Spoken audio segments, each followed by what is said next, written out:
Yo, après toi, après moi, mon ami, nous, quand il n'y a pas de temps, il n'y a pas de vieux, les que tu veux d'or, il le dit. Et bien gagner, gamin, et il y a gardé. Il faut que vous kokobe, alors, mais vous kokobe, on va tant qu'à le tirer, ça dit non. Et il y a gardé, et il faut que nous te disons, blada sa blada, nous venons pour ça, que les TVC te veut dire, pour nous dire quoi. Micro, mais aussi, il y a des cas, les apprenez fa, ou on a mis. Nyagalan kule nyaba hado gbeno nyaunti nyaba pomo pe nyaunti nyaba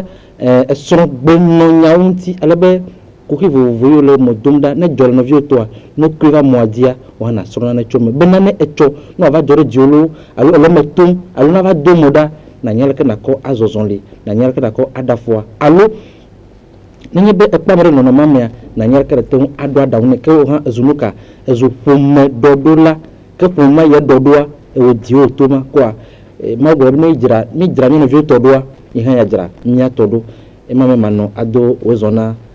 apostolo ajogle comme la espoir wezon yo apostolo yo pastor après moto de vieux nya tera nya to ni no jo nya nyu okay enyo mi mo ron popo me do gbene TV7 oji fun ko la o katan donc na me do gbene nya to buto apostolo où on peut adjouer comme l'espoir Mito Sanguera souvent il y a église de la grande commission. D'accord. Grande commission au fond conseil de couple tore conseil de couple tore au fond et mon deux conseil de couple tore kata il y a administrateur les comités à me vieux kata ou deux voyages sur les prévenir à la ferme aussi agbonglobe kozi kana apostolo boto doche prosper l'agno kofi fira de malo la cosa lo ma zoranchu ma bia si etota si eto fonira la ko ha po moto ofo e viode oli ko je via ko pour le avec to fonira la que de vieux oh le vieux fond o donnuia chama donnuia o poti jawo no modo na gbe ma du no kana atodu na ma o ha wele donto wele nyo se de toma ya ma sama popo ma do gbana vinya to enye collègue nya ho nya va viare nto apostle no ve prosper enye grand commission va hamaji pola le Togo yes le chimonola donc nya miano no via ou pobla ina pobla ton do gbana to khere enye mango ba Christian le même para magata la plau Accra tema Ghana kata le Togo le Benin kaka kore yo vodeo adogbana vejimano la tonye ya nya apostle Dr. Seth Kofi Amareto kwa adogbana tokere dolele ya mi tonkone bo wata klasu nya ya degbere ka flamanye famille wata klasu gbamoro nya wata klasu degbere nya to bi wajira nya ba ngolu kwa adogbana mark Pentecote we ha ma ka tan lo fofo ajogle ma bobe nkakero ko potonya do Christmas o de vieux baza nyakala shoku de esonoto we jajara donti le yomo okay le yi kuiro kada ko viere bon ya globe Christmas globe ni Yesu didi pe asa comment de combien bien mo pa mo de jilaudi ma une po wata wakpori yohata yukata wano sisi eni okata ko hia lena de bipo yododo na wa jipo unto na wachona jilaolo kema bo biaza nui na jilao kata kule de biosia yo apostolo atoy agbada sira siwa o boda sira fira ko konye ni azaje mi afira joje apostolo abu fe ya onye fira kokoto ni o filare na yoro stadia kwa fila jojo na vodi na mala don kaka fila gboko anya baka manyonyoga jora blala ka fila gboko eta na po fila gbo ha yo don na fila gbe son de lo na o wona jajira ro fila gbe kwa nshama no naji ke fi yesu ha donc fila ko e ma wo ga yin ba jiba fila gbo jaji yesu kwa o ga de na nyoma de kuma gbo na mi pa nu polo ko to lo ba de na calendrier va do no agba be we agbe ojimi apoto Yesu Kristo a mina mia kwe kwa jijo mia da shida la mia ba criticism nya he nya do donchi ye mia do jijo na mia ba view ala ba mina kudu mia poto Yesu Kristo pa jijiji eso la manya azon oji ba yibo aka fu di efon ala ji polo fo wonu ka ke mia do nkuje nya ba do do e ka ma do yo du enyi mia mi ba sudo mi gere ma mia mi dwipo ko mia to mia na mia do jijo de mia ba view nchi apolo pochika to wono adamo o mola du gbo sha kana ga do magia etona to kere view na ku pa do po jijo lo yo ma notifie agbo na nya be jibo nu polo katambe ne mi jurobe TV7 jibo nu polo o nya ka do lo ne le mi la zadum la peme no ba ameklemi a filmer a interview a nya biase enu mi ko zadum na de view nya amekle jibo nu polo ma mlewa do wa anyota nyi do mi de tome ne miako adojo de miaro ki wonti le COVID-19 alo coronavirus be enya yome akui kene ma globe na mere l'intéressé alo ejojina mede o ko mia vai bola pemea ke numéro na le moadia eton ko kanami le eji ke gbentonya kantimia denglecho mi jenyara gomecho ni chovai ekure atu place ya de pe nonome de le modom da nti yenye be ntu ana minya be yokle sono olifia yo vi gmanto ado pe black ton vo enyi ke yo banyi no no na medere kewa ade pe blanne abe epo nan epo doya isron va gere solima hana be yo Kristo ke be Kristo ho yomea agbeno neva na pama mafia ntifa fai fia wo be Kristo nyia ma riva pa meneyo ala be isron hade khose do ta gba pa me do agba pa me do di agbede de la pa me nu gbegble amedudu agbegbodo don to hanye enia estron de pa lo son de be do dasi ganto do motor ka enyonu agbe ewowo ye nenye be ye gbluya ejugbo enyagbo ne ga satan no wa khemona yo enoji hu ne gbluya aw menana no ye vai pastor bo ye de nyane pastor akameten wo ndodo alo meten wo nya ye do majajira lo ntifa fa lo dodo ye ya idia no wa atrova nanyi kpere isono ya nanya enye popuselo de be yo aileti hafi anwani ye isono do nonome yate alo ze azon ye azozwa no gbocho asimia magale na chi hafi mna nanyo ye iva po winto ebenui idia don hu wati connect ko ba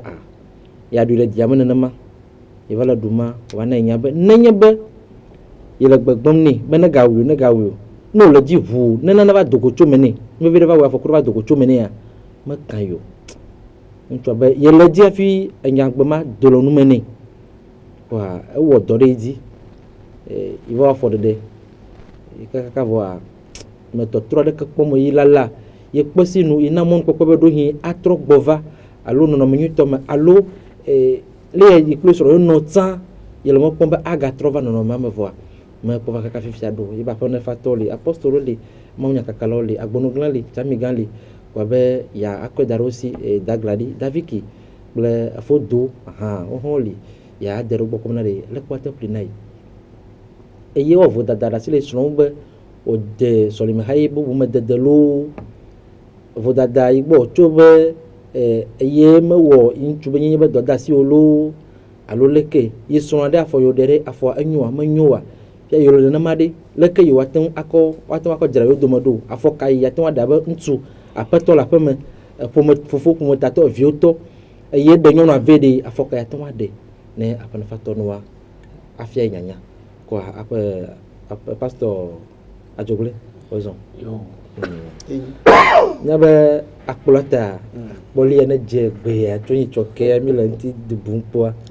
eye nyema leke ponya blibo ado yo agbe une fois no de moi ma adogorura bobo tonye révérend Gilles le eswa la pe ma hopona émission veve ne ma chova itanya boa nenye be mia tok mia no wo de waro kyo e pe blane e ovi ko pe bla to wo nyi le yi ya me akema so de pere onye ike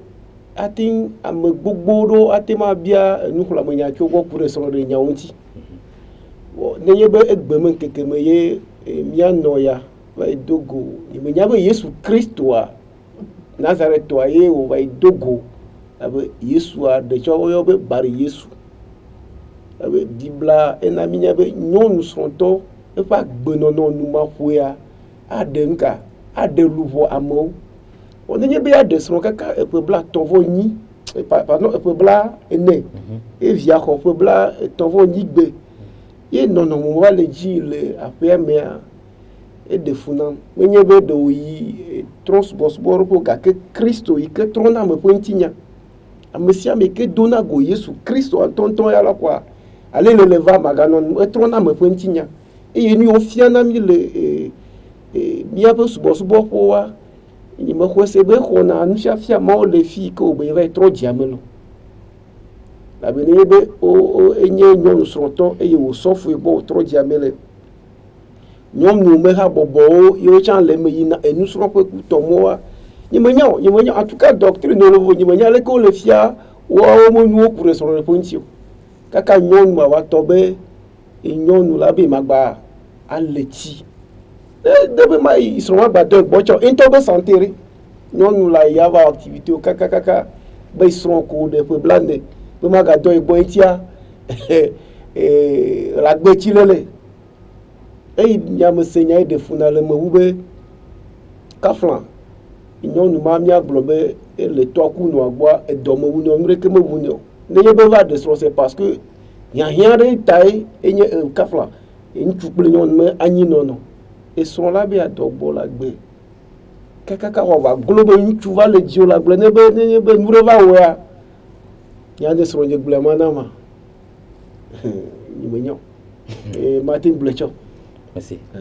D'accord. Apostolo. Yo le po nya ko jolo so apolo nya jido mate gbo ba nya wo no bi nya ha gbon kwa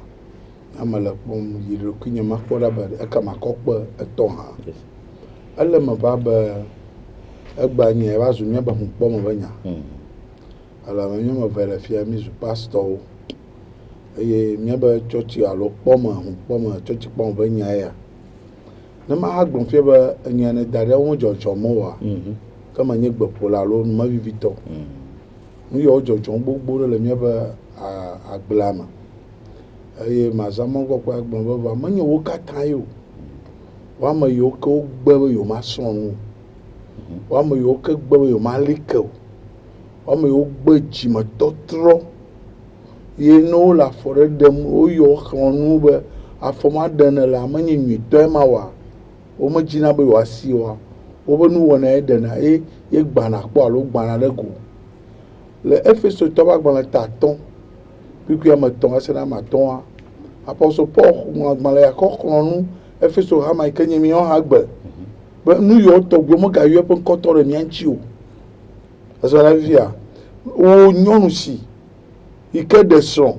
et ne tire son de peu vion un peu 28 peu black ton vo nia ko mama vi wo bo ye wo mama egba na ba ajo kekeka ma kan so anu agbedo no am via to ye na gbo a son ntu obe am gbo a na be yo gun jari be never fa ma be yo mo le chi wo yo ma don ye fi ke wala ba gbe chile le ncho bo ya wele die me na ma aga jagoji o ina wana ogbogbo be na wo e mu de ba we nkenye ma wo go be ho se to Kristo to ma usbola na ke ma gbo na slo nchu ye be partner e be velia be na le wo kele triton wo ga kam de doso me nka ya do chobo no mama gbegbo victoire retelito eso la via nka fata fatie jilado jilan cholo jilanyo no do no na gbede onye na tuno be vio jilanyo do no na gbe ya onye na difofo na ha me wo le nto mo le kon mo la pe mo le e ba fo de onye ya o nyamanya ya kpoge fia be enye mi be church be nya ta ma chom ji ma shamine mama cover ma jirelo awo o bo le mi be church o mo gba gbogbo yo zu nudri la futo monami ya so la via ne eyo ya se nko no bunya yo de ka do anyama ko ma do pastor bo kaka committee yo dia ko yo kwa o vovore gelo ko o tojima kaka yo nya amegbefuwo la oye dzi keke no we do pastor kuma move on o tso de kele mo keke me dzi ma na na nye be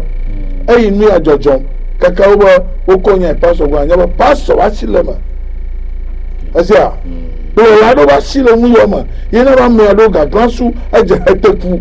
eye nu dzesi a wote le wɔwɔ ne ma nye nenema wa mate enye wo tɔgbi ɖo va gbɔ nye kpɔe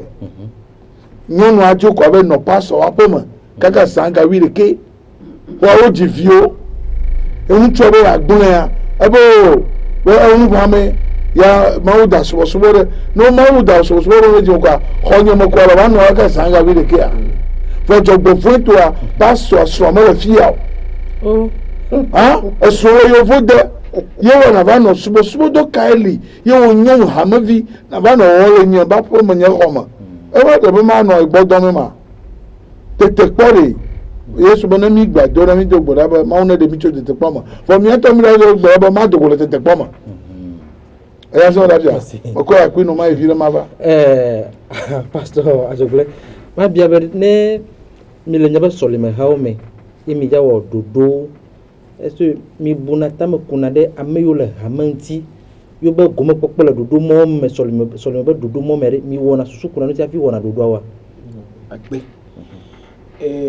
abe kplɔla ke le ha kplɔme enea nyɔnu ɖe ma te ma va gbɔ alo be dza va subɔ le hameawo me gbãtɔ nenye be mi xɔe wa biana be srɔ̃ le asi wa srɔ̃ wa ɖe eha subɔna ameawo ɖo gblɔ be awɔ kema asitɔtrɔ ke la va nɔ dzia ne la kplɔ va nia do go kplɔ ne mete vɔ tsɔ kema wo pastor alo kplɔla le nya be nyɔnu ya ele ŋutsu ɖe be kpɔkplɔ te programme wo katã woawɔ le hameamea wo mate wɔe ala kɔnt atsi tre ɖe ame ɖe me srɔ̃ɖeƒe ŋuti o labe taɖodzinua koe nye be ɖɔɖɔɖo ne va srɔ̃ɖeƒe ta nenye be ezametoto hamemeɖo le wobiana tso nyɔnuwo si be mibiɔ gbe le mia srɔ̃ gbɔ mi le teƒe leke yi ɖe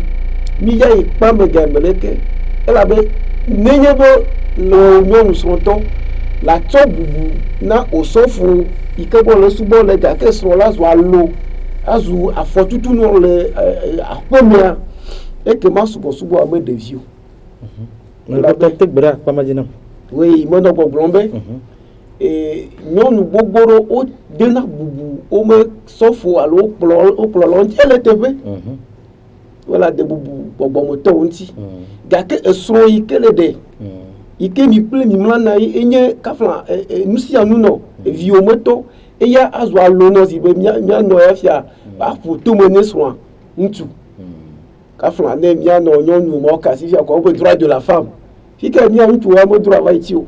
eye wo nyɔnu srɔ̃ ma aɖina ne ke le ŋkume le srɔ̃ɖeƒe o eke ma mekpɔ ke ɖe yesua ŋuti ha ɖo labe yesu kristu ma ŋutɔ gblɔ be nyɔnu ne bɔbɔ ya ŋutɔ ɖokui na nuka eya ŋutɔ be srɔ̃ ŋutsu eke ma ŋutsu hã wòalɔ̃ na nyɔnu abe ale ke kristu lɔ̃ hame la ene kema ne be mele nenema oa mi mekpɔ ke ɖe nyateƒea ŋutɔ ŋuti o. apɔsɔlɔ enya va le teƒea. Enya ne bia ele teƒe ɖo ŋuti alabe le bia be ɖewo wɔna ɖoɖo mi wɔna ɖoɖo ku ɖe mi nya be ame ɖewo kafla wo srɔ̃ mele hame o ame ɖewo srɔ̃ le mɔ dzi ɖoɖo mɔ tɔgbi ɖe mi buna tame tso ŋuti hafi dena kpɔ be le kristo hame mea ɖoƒewo li nyɔnu be habɔbɔ li sɔhewo be ƒoƒe li ŋutsu be ƒoƒe li wòne va me be wɔna ɖe yi ke dza lɔ hama katã ɖe nua woɖena gbeƒãe abe le tsi ɖeka kɔsi ɖe ave nenye be eva va me be woyi ge ɖe teƒe aɖe ye nyɔnu aɖe kura nye srɔ̃tɔ dɔkpla dɔsrɔ̃m wòle o alo zã wobiana tso wobe departement si be woava bia gbe na yewo ne wo dometɔ yiwo ke srɔ̃ metrɔ dzimɔ le hamewo hã wobiana be wo ne va bia gbe srɔ̃gbɔ ne yi te be agblea atso be ke yi ɖo bubu gbe esɔ ɖe fia le kpɔ ɖe me ɖo ŋkui kpɔ be nye ɖo sametoto ɖe mia to le tsi sia le tsi be nu kɔ mi to na zame zi ɖeka ɖe ye wòvava me be zametoto ma kɔa eko nɔvi nyɔnua ekplɔ viawo katã fɔ aba kaɖigbe ɖe asi tso ebe kɔƒea me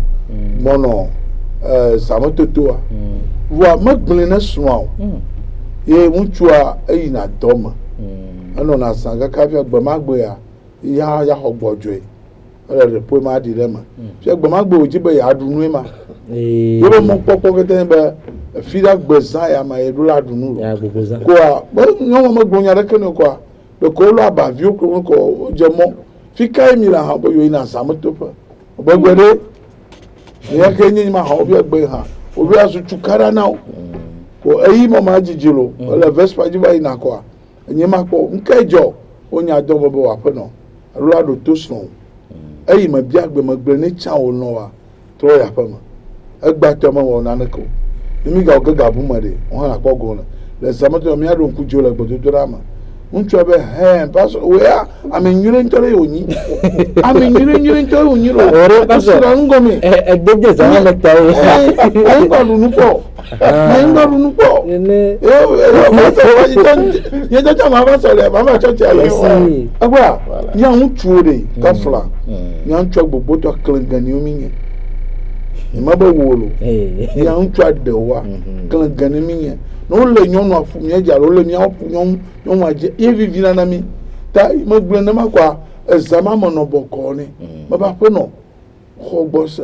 menye be nakɔ dziku ne yi ne fia na be ye ba gblẽ me ne ye eza me tete abe toa be awo xɔ srɔ̃ nyui ɖe fine ne diƒo la na kɔ ne eye wo nu kea ma blo ŋutsua dɔn elã ɖewo le asime be ne ƒle koklo kple saxe ɖewo vea wokɔ ɖeka ɖo ɖe anya hã egblɔ vivia ta medze ma xlɔ nu mia nɔvi vevietɔ mia kplɔlawo pastorwo hangɔnɔlawo be ɖe mi aɖo yia miawo ɖo la na kpekpeɖeŋu aƒome aɖewo ne vevesese dziku meganɔ aƒea me ŋutifafa wòanɔ anyi ta ne va va eme be mi se nanu nenema be míabe hamevi aɖewo be aƒe dza ɖo problema ale be míadzi solution ne dze ɖeka ete sa ɖokui abɔbɔ ɖokui atsi te alo ayi aƒom ne wɔme va ana ŋutifafa na va lo. Pastor Espoir, ma bia bena de ɖoƒe ka ma ba amewo le esrɔ̃ɖeƒe ƒe agbeme le atsukplasiwo ƒe agbeme ɖoƒe kae nye mawo ba amewo tɔ le fi ma. Ok. Enyi. Bon, mawu ma moa. Oyo be mawu teƒe nɔla le anyigba dzi, les ministres de Dieu, les ambassadeurs de Dieu. Et mawu ya ebe taro dzi na amegbetɔ koe be eme ne nyo na agbetɔ. Mawu ma mo hã ne nye ma gblẽ ble woa etɔ nye révérend Gilles gbɔ me va ne be ŋtsagbe me va le nye kplɔla le afi ɖea c'est grâce à lui me srɔ̃ sugbɔ le miatɔ gbɔ même apôtre le fia me sugbɔ le gbɔ kpɔ ebe mawu nya gbɔgblɔ de dzi gbɔna me srɔ̃ sugbɔ ta mawu ma mo la wonye na ame dzɔtsi labe mi xɔ kpakpla vovovowo hafi va hamea me mawu nyawo sese kple nuxlɔame nyawo afɔɖoƒe fiafia mo esese kple etsɔdede dɔwɔmea ewɔ ne be ƒome gbogbo ɖewoa wokpɔna ŋutifafa ɖɔɖɔɖo gena ɖe ƒome ɖewo me ƒome ɖewo nyateƒe wo kaka wo gba gbidigbidi gake mawu ma mo ɖewo va ge ɖe nyama ba le miatɔ agble fia be wo mɔ ma me ŋutɔ la tsɔ enya atsɔ wo ɖokui tɔ atsɔ afɔ de nya me wɔe be srɔ̃ɖeƒe ɖewo yiwo le anyigba gake egbea to mɔ ma me veve mea wogafɔ ke ma mawu ma moa wole na hameviwo abe woƒe wodzɔla ene ne wo agrɔ vi ɖea woada wo ɖe mɔ nyuitɔa dzi lo. Manda apostolo mi Jacob bia ma na o ma bia bena de nenye be ne be sɔleme xɔ be ɖoɖowo me mi kpɔ be ŋutsu aɖe nye kafla esrɔ̃tɔ alo eyina dɔme va mi kpɔ be ekpɔna godzina be akpɔ gome le wɔna ɖe sia ɖe me ye le amegbetɔ be nukpɔkpɔ nu ate ŋu ahe kuxi ve le be srɔ̃ɖeƒe lo alo le be dɔme ɖe afɔ ɖeka miatɔ wɔ alo nukplɔme nyakanyatɔ wanam nenema me. Bon, subɔ de mate wɔ ame ɖeke be ne nye kluvi o. Tafla subɔ mate wɔ ame aɖe be ne nye kluvi o. Nu katã megblɔ nya ɖo ame ŋutɔ be tsatsae klu ya míabe nusrɔ̃ƒewo yiyi takpekpeƒewo yiyi sɔlemededewoa le ha ɖewo me woaze tɔŋkɔ la yi le kɔsiɖa me nenye be wo ŋutɔ le gakɔ ɖokui ƒo ɖe bubu aɖewo mea ate va va me be zene alo zatɔ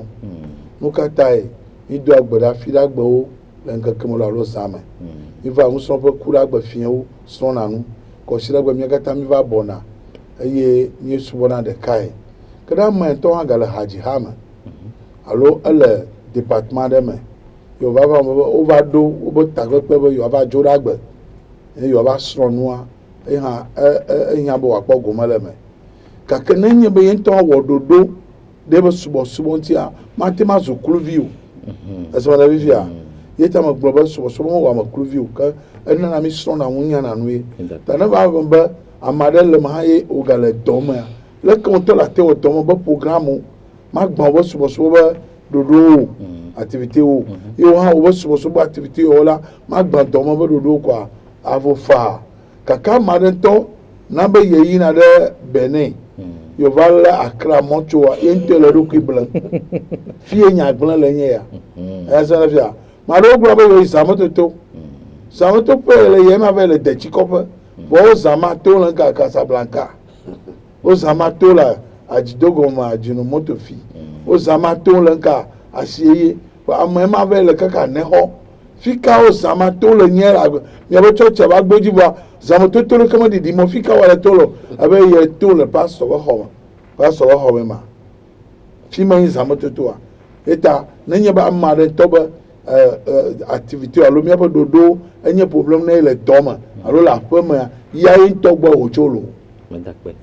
nya asebulu dodo de ka ple aviadoda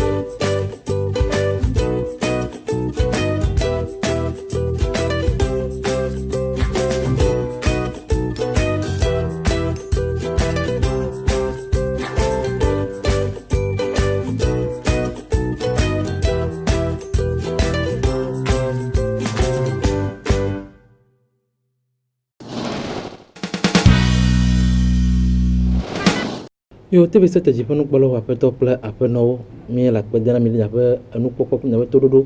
le mi cho de leme na wona ya globe mi kple mi wona de kala pene fa bo wona me enyana jijo na medo na mado kuna mi a wona ya wa menye enyami ko de na kplonta menye be enya kpakpa onye no nya jojo onye na ire be na seto no ko to ko dare mo ajia maga doji ku sron leme ejine jobe eyine jore jiwa era fiam nya amede ta medakwe na mi do ongo pastor maka toro ma biabe nyabe nyafo ya benya yokova ma eno gbogbo be ha me ya me isron va gedoa odo untiti do bla nbabla wana le consider chokuda ada sina fida keno yin isron do la peme le kuda gbe ya e consider gbendi wa pa so le bovo afia gba peme eleji consider gbanto le tia me consider vele tia ka le tia ko jo ni le ti gbanto ka desina le tu vele me e po dodo ma togbede me mi a critiquer ha mo bo dodo yolo ake dodo mo togbede do atun akpede mi anti be e mo ko mi atun to fia po dede ya pastor okay akpe ne kure de popo me yantia afeto to aglo ne imbe menye tum nya be do nuchichi do kule mo merike mu ya me pona dede imenya a church nye tuturu hope fike ofiana mi agbenya le e ba gbenya de nchi takumya no agboro ye cha le meka ke le mo kata mo gbedomia mi la wodo nya dunu nya sro nya papoji ke no wodo cho jora gbe kaka va ikore kosira gbe afi nyɔnu la gbɔva ne o tso kura gbe kaka da sina kɔsira gbe tso kura gbe kaka va do kɔsira gbe ne hamere kpekpe do dodo ma tea kaba yebɔ kɔse be ŋuti fafa la nɔ kristo ha momore ime nya hame ime mia nɔ va yi trɔ dziame le ya voa nye me le fi nye ma lɔ etsɔ kple ŋtsɔ de si me ke eŋu la ke ɖevi la suku wotsɔ dogo gbɔ va kple sugbe esrɔ̃nye la ɖa ŋu da ɖe na etsɔ gbedora ƒe ŋuti dɔ ŋutsɔ gbedora ƒe kaka kɔsira gbe kafi wòa gbɔ va ko pasɔ ya ŋutɔ gbɔ le bɔ alo Mama me ne do ma ne mia no yare ne ne ba ko so acha na ne chan wa donc et na bia bena de ne mi na dodo choloma ha dodo wo de mi do na nku nya be do nya be soro gbono nya ba fa magbono nya ha do gbono ha fi no dodo ha do na nku abe pro la nyeto ni mia to le fi donc on a eu ko le to ya me akwa ameo afiro ti won fiva e ke ma dodo yo le ga me asia ma titre de amegbeto pe nka pe ya pa amebli bo 4 jours et na be la ko be le tros bo subo c'est de 18h30 à 20h et ma imea et on te da ndari ne son classroom ma igbedura kuma va igbo va ko donc ko to va iji et nous chichi do odo na chi do mi ana afome mi on chi do du matin 6h à 18h 18h bon 19h à 20h ma ya va pas me ya a clôturer et les daka azi a me ojibo wa jola fome ka fle son to e viole si non enye oyo afeno mais qu'elle a quoi faire non nya no abenya est-ce que réellement nya te peut tout mouler et ne pas sur la chaîne que le do nuit ne ha me violer e fia e dia et nyere ka benya bia se melo aha d'accord ma ko na apostolo agbonla no nya me cho va ma ko gbe no yo chami guy d'accord agbon pe mi va ba ma do ta flati e de kuku na amachichi o le mi ba gbla ma so fu machichi o church ba gbongla wo wa ni de kuku na o nde jojo magbe a na mi mo tro sile nchi wa aba gbono te parado ga wa bodo chitre Kristo ha mo tie na enyi bia na bia ba hamadeke mate no anyi ke tato le si kwa ododo ba kura gbe a so li kakana ko siragbe kaka le china uga shagama c'est 0 amamalo kaka nyaba hamavi se ova de don ye amade de kajere ntuade nyonu ade toko e créer ye toko nye fondateur ye toko nye trésorier ye toko gagner secrétaire financier ye toko gagner conseil ye toko nye toko non na do kuya ye pe mundu anyi wo do mutodo we mawo wo we do na ma ba yo o sa woto to nka kablana yo on chichi donc kablani yo akaka ma unya le cheton maraka makpo mo ya pema maraka makpo ma do maraka makpo ma le chiu na mare we avula gbele moji nyanu mo na masia fa ya domane chai makami no Kristo wa ha ma o toplin me me no ate der ma ba dobo viuma mo me cho le 2002 3 mo ma amado yo na nkwa ba antichrist alo Kristo wa futo non nyuma mo ko to ngbo anyi mo la gado ba enye o chile chiranchi mado kuji ba pastor yi church o de mo ne ba ko hamade yo boy ko ba gbogbo ke bada egba yo na chim do kaka na o troma nyonu mo si chao o le chipon bo viole jima va o bo de vieux manu chi o de vieux madu no on to madu no ye ko nyama pa church ya de o be sa ne sa de po va ina ba gafe no ko o ma le khoma o bo kuma kata wo vuvu nke jojo ha yo be na ma gbedi ma ba ma ugbon ne be yo ne ma u kabo ye ma bo no khlenzaia tablane tu le quick blaton voici que va ser le blane vorka aba mu tia kono de kaku ye ma gadi o jenani na ma yo no te ko ma mo do na fuka ka aba mi azanu nya ko we ye mo zama bo nya ko kokoro ko ye mo gbono ba fiye mi we so ma bo ma gbono mi ba ye se mi aba gbedo doro e ma nyo bo mi na ya pomolo o ka ta ba o chi ko ba me oh ye mi de ka mo bo so pe de vieux kure jimo na mo kure yo jo ya pomo va yo no vinya ye me bi se ma o ke gble no mi ba poto mo yo don ade o nya bele bono ti do ga kula mo ba aw kena ma re janyi bi fiade mi ba ta to ba nye anya ba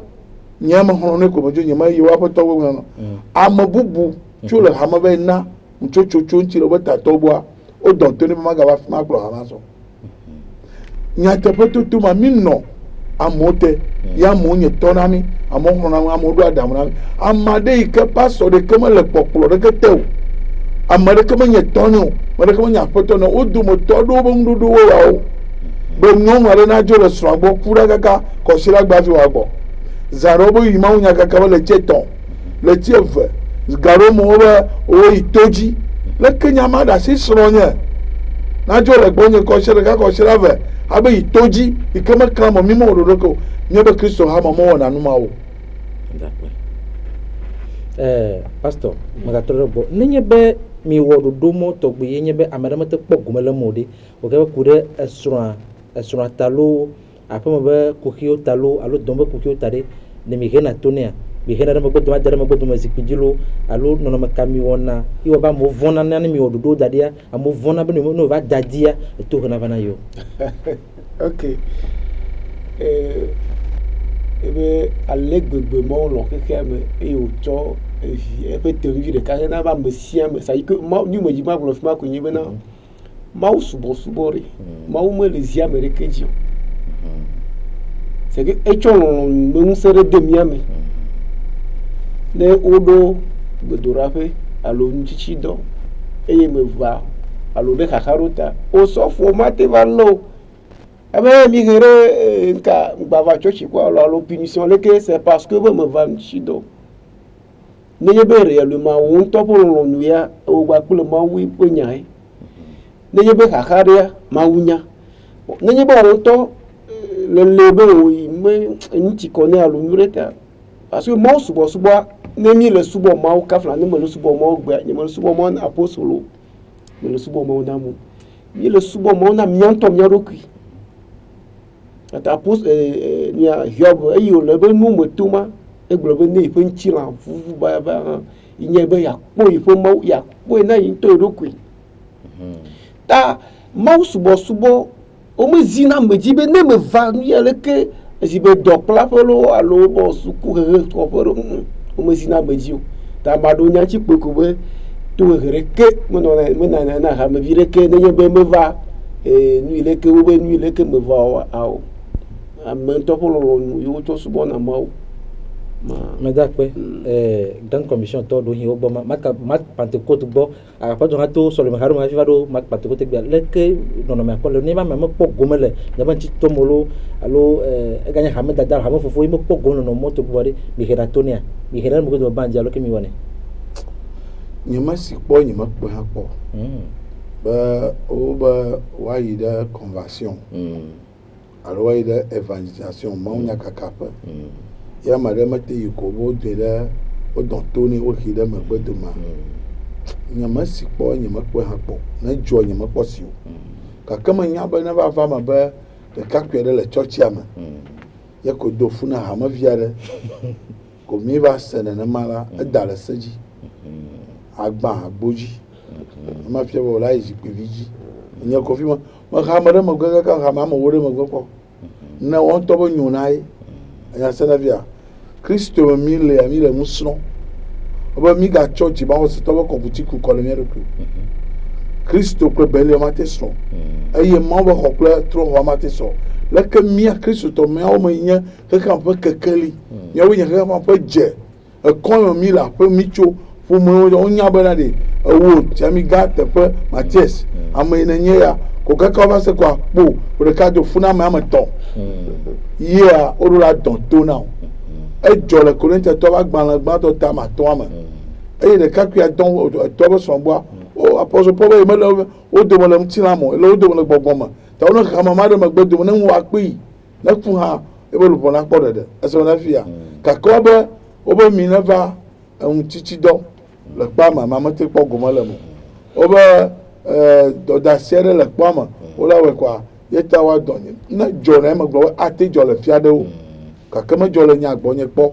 alo aƒetɔ nye gbɔ kpɔ fi me trɔ dzime nɔ wo hem la nye mekpe kpɔ ne nya ma ava wɔe o gake meɖo ŋku dzi be alo yia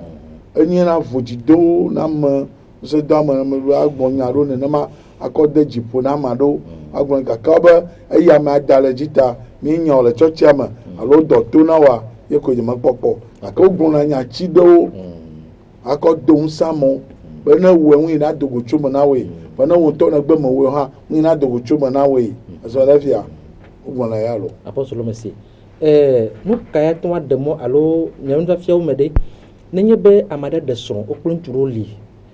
abe miatɔe kple mianɔ ene wole kaka ƒe blatɔ̃ ƒe blane yi be kafi nyɔnua be va ke ɖe Kristo ŋuti ye pastor ɖe alo hamefofo ɖe agblɔ o lia mi kple srɔ̃ mi le tsã mi me de mi le nya ba hamota mi le matrewo mi le hasi won ta na gbe so ma ga don gbo de edma fa fia ma de ke nya to akodo nka ta en mo te vana me do so mi ni be de mi le so pe ma kle de mi le gba ma lo mi tro tum do apostolo bon na ma na te gbo nya ma ala bo akromi re ngun ko kwa bo adam na mi apostle Paul na mi nya le Korintia to ba gba to ta ma ndre ma ebe na nyɔnu yi ke metro dzimo va sɔ tro dzimo de eya ŋtsi kɔ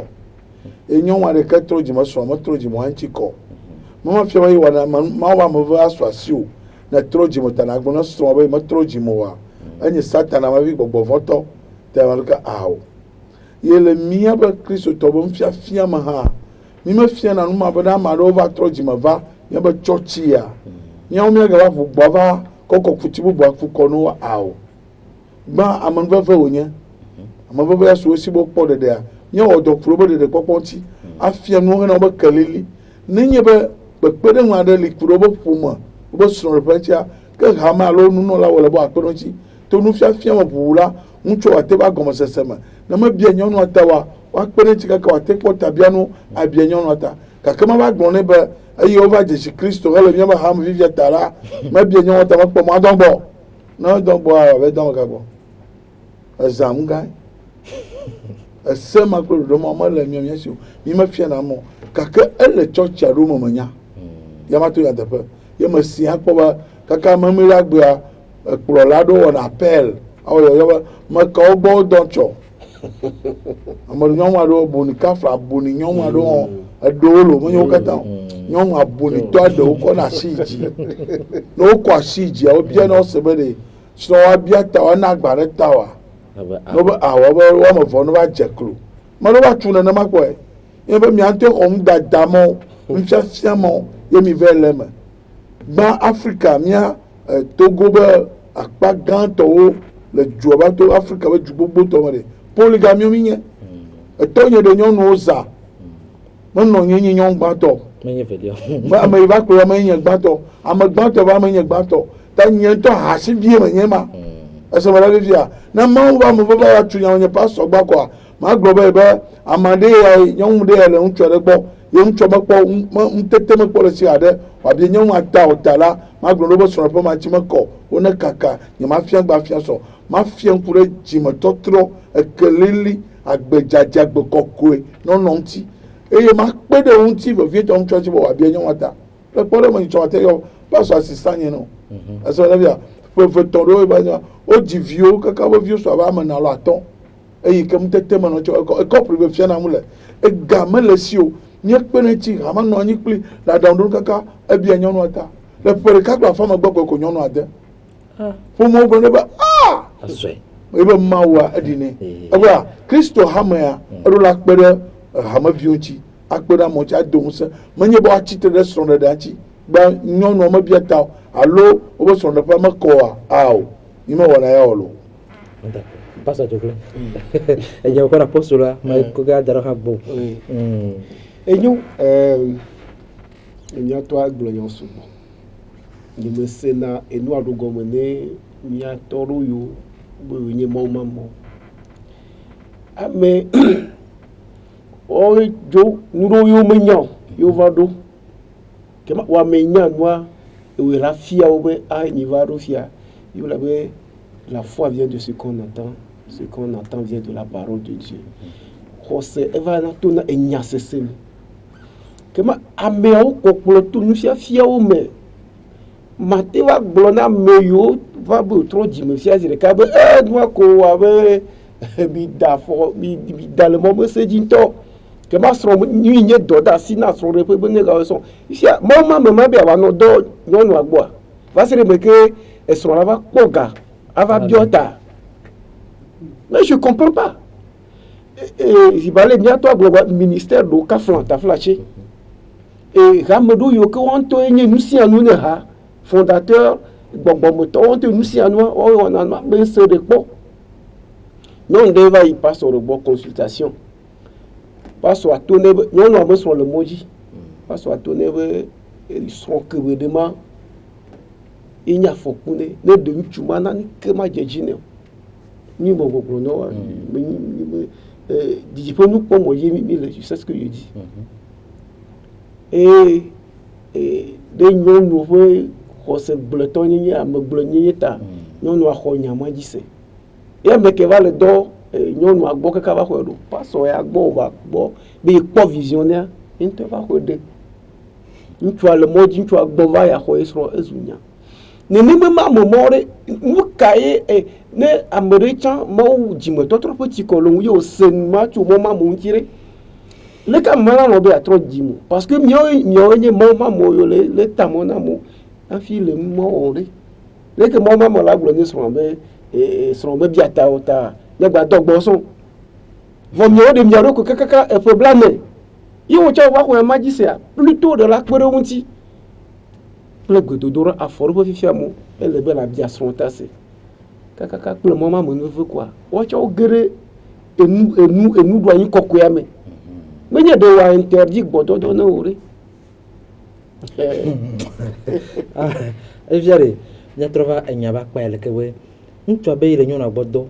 et nous a donné. N'ayez pas. Elle dit vous, n'en va dogoto mener à faut qu'on va dogoto ne beglere va dire et kayento le Christo Tonya ba pas dit. Le nyaba Afrika Tonya lo nyaba hado megbe mille ne kafla ne nyon glo nyamade Jessica Ofia e won tu ne se nyamade afokana to wande. Yo, mado ya nchisi be tuone kafla ni mele mia to ya te ko alo esonye ke ni ple mi de mia roko kaka makasi nchi ogbelegbe e cholegbe nga ke to wa ke me duji kaka ji dodonya e do limite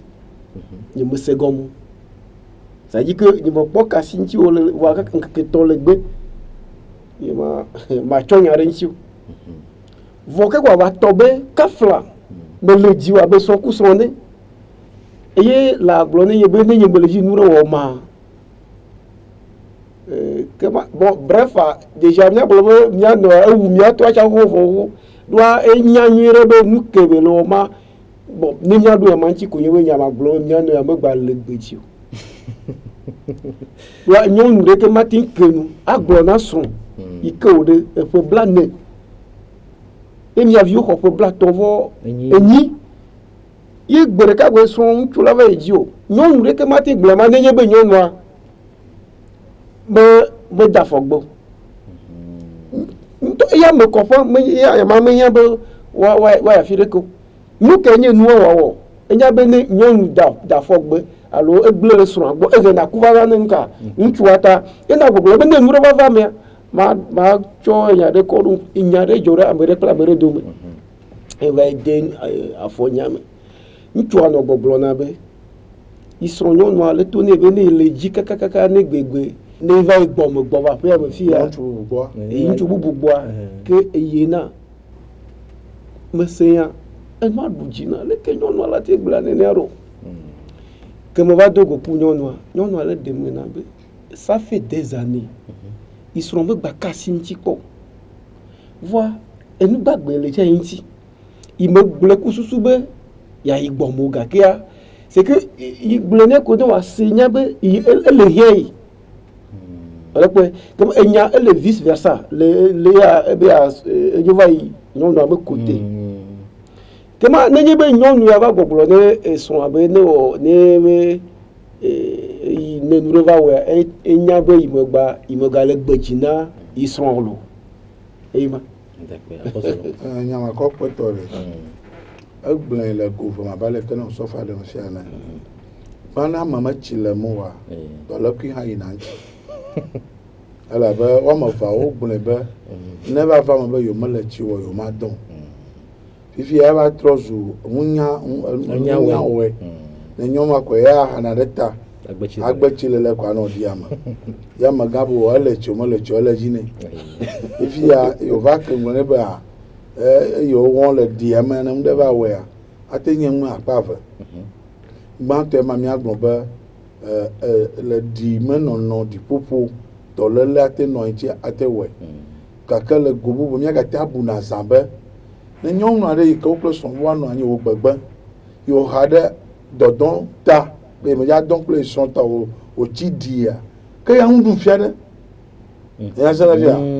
na zai kenya ma boe ma ba ya pe wo le fia de yo be we suivre kwa achi di ba ma ya ga we na yo abebe chichi ya fu de ni fifi ama ji ji be ya we le di ma yo gbon na wo to wo bu mo de ba do chumo no wa aka won to lo enye na ma senya ma ka da flachi ye ma senya ma chi te je de ka manye ba ma na fo bo mo na ba wo mo ma chi te la mo se se agu na mu ikama ma sore mo gbon na nyare ji garaba ma ga be ke ne le ke la ba na se nu ma be ka wa mo se la nya ka ke fi ke le to nya o se kwa na gbon na vinya o fi ba na ma le dogo mo ji ba ya ka fanu ya kamuno ya pa lo mo ya jola mama gbogbo foto e nu ikama do se wa na sivia ko wu o to ne papa chichire ba ba apu ma nu wu gere jo ba apupu galo shire kama me jagba pa kaka mi lama ba ne to gbon ne ba pu ma la nu agba aga nu agba nu agba deji o ke ngbon ba je brave ne hafi papa ba ta shote didi papa nu agba voa e yo gbon ya wona papa ba chi san to ma don amo chiche for brand drevo enyi e to po nyama ne dogo ba na won kaka le trito won kaka kara ndo ba dogo chomo no wa maka yo la shire kala ba odolo nyama chi da na nye ma maglo ma do da won tue ba na kwa ba pomoto na kwa mo chichio fi obi anya wata le nyono bo poto wa yo gbo abo anya ina ye sro gbon ya wona kuma play no de jesi ba edo afogbe ya me ba bibla ha do peji ba ntu ma pomo agbesro na gbe na wo ga ahasi da yo ahasi kwa na mo na fi obe won la wa fe wele fi ma tue wa no agbelo pastor mako sebe fi mi do na nya fia mi do akpade na gbe to amia akoya sere fia taponya de ka le vada na siwa nya mo pata do ko bana amerika pro vero no enyo etaponya funde ke ma ano anyo ya ni ma glone mi ato ku mi ano anyo be surtout na mi ano ne ebe nu ona ne ga ba nye jugbe blum pe na avion ya ikene jivi viu chi sota ple peut-être le khomama viu vo la oku soa wana ni kaka kafla mba blobe kuku la mame do ma ya menyanga kuku me fi wa no asisia eviao o ko yanga mame vie mara me fio me jo ne tropo ebe khose gbea amegbeto ne le na kaka ne le zo mo kaka ba do afiria ne mo magalo o tro na je na megbedo atro ji mo bubu e mo maji o le a ni mo ko se be mi to aji o lo